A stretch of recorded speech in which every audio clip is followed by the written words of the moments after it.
पिछले 3 दिन से इस यात्रा को नजदीक से देख रहे हैं, तो मेरे ख्याल से सभी को एक बात तो बिल्कुल साफ दिख रही है कि इस यात्रा के साथ बिहार की बहुत बड़ी उम्मीद जुड़ गई है। इस दौर में लोगों के सामने 2 सवाल है। एक तो सामने चुनाव है और ये चुनाव बिहार में बिल्कुल बदलाव वाला चुनाव है।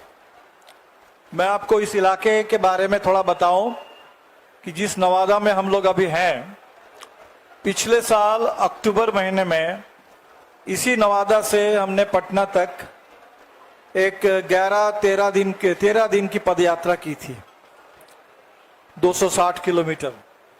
और उससे ठीक पहले सितंबर महीने में इसी नवादा के कृष्णनगर में एक दलित बस्ती को आग लगा करके दलितों को बेदखल जमीन से करने की कोशिश की गई है, क्योंकि उसी समय बिहार में भूमि सर्वे चल रहा था और भूमि सर्वे के आड़ में जहां भी दलित गरीब बसे हुए हैं, सबसे पहली कोशिश हुई कि उनको जमीन से बेदखल कर दो।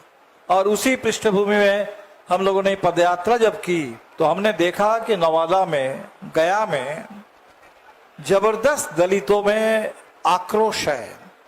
यही इलाका जीतन राम मांझी जी का है और केंद्रीय मंत्री हैं, बिहार में एक समय पूर्व मुख्यमंत्री रह चुके हैं। लेकिन सबसे ज्यादा दलित उत्पीड़न की घटनाएं आपको गया में मिल जाएंगी, जहां मजदूरी मांगने पर आज भी मुसहर जाति के मजदूर उनका हाथ काट लिया जाता है।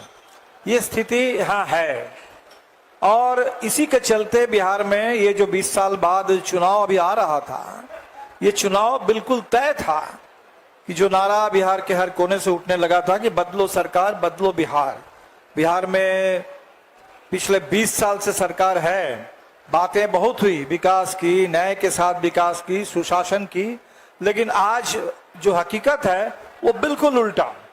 विकास के नाम पर सबसे ज्यादा गरीबी, सबसे ज्यादा इस समय बेरोजगारी, सबसे ज्यादा पलायन, और जिस बात की अभी भी ज्यादा चर्चा बिहार में नहीं हो रही है वो है बिहार में बढ़ता कर्ज का संकट, माइक्रो फाइनेंस कंपनियों का बढ़ता आतंक, जिसके चलते गांव के गांव, घर के घर खाली करके लोगों को भागना पड़ रहा है।